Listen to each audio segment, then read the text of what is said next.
Greetings, respected fellow learners on this journey.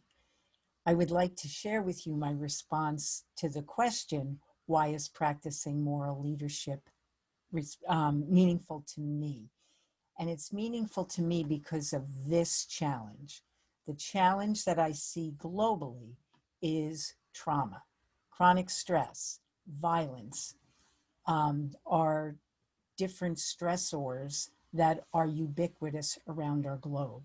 Trauma in all its form, individual, collective, generational, historical, racial, all forms of trauma that prevent individuals from becoming the best that they can become because of all the maladaptive behaviors in which they engage.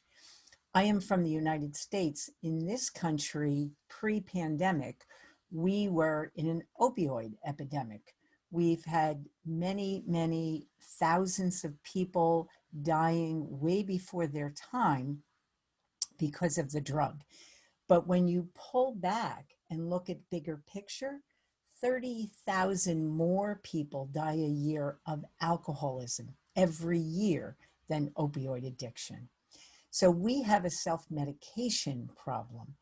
And my belief is many people self-medicate because of that. That's like a coping mechanism, that maladaptive behavior to the trauma to which they've been exposed.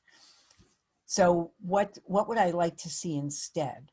Where I think that we can, besides all the mental health practitioners, where we can hit this head on and try to do some preventative, especially in terms of self-medication, is in our schools, right? We have a unique opportunity right now on our planet. There is so much torque on every system, and that's when change occurs. So right now we're kind of going through the birth canal, and when we come out the other side, we have an opportunity to satisfy, which this is one of Jung's quotes that's guided me in my life.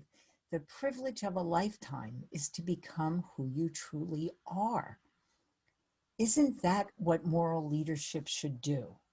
Is help everybody on the planet become the best that they can become. Because what do we do in school right now? We teach compliance and we teach competition. In most schools, in many societies, that is kind of the highest value of education: compliance, competition. What could we see instead as we come out on the other side? And that's a system that, if we're gonna, I'm just trying to move myself out of the way, in a system that looks to actualize that Jung quote, here's what we can do. When we focus on helping people discover themselves, right? That's Plato, that's Jung, that's Nietzsche. To be yourself, you have to know yourself. And right now, I don't have to tell you, self-awareness is one of those skills that I've noticed has been on the decrease. So what are my strengths? How can I use those strengths to get around my unstrengths where I'm not so strong? What are my passions? What do I love? What when I'm working on, it feels like no time has gone by.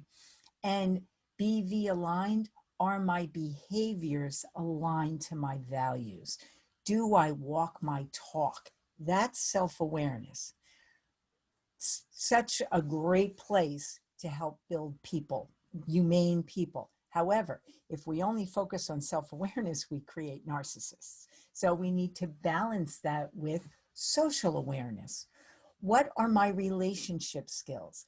Can I be respectful to others, even if I don't agree with them, even if it's a different culture, a different race, a different religion, a different sexual orientation, right?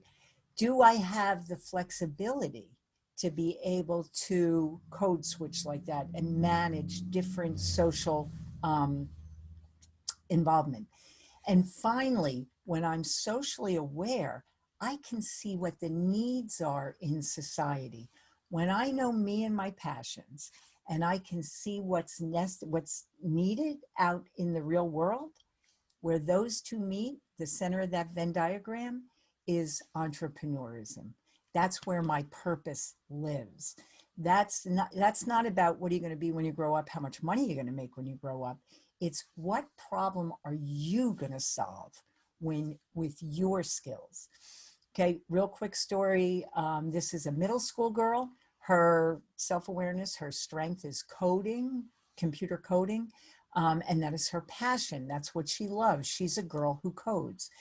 Socially, her grandmother is in the assisted living ward, in the dementia ward, and she goes and visits her grandmother weekly. On the visit, she realizes there's a real lack of communication between home and hospital.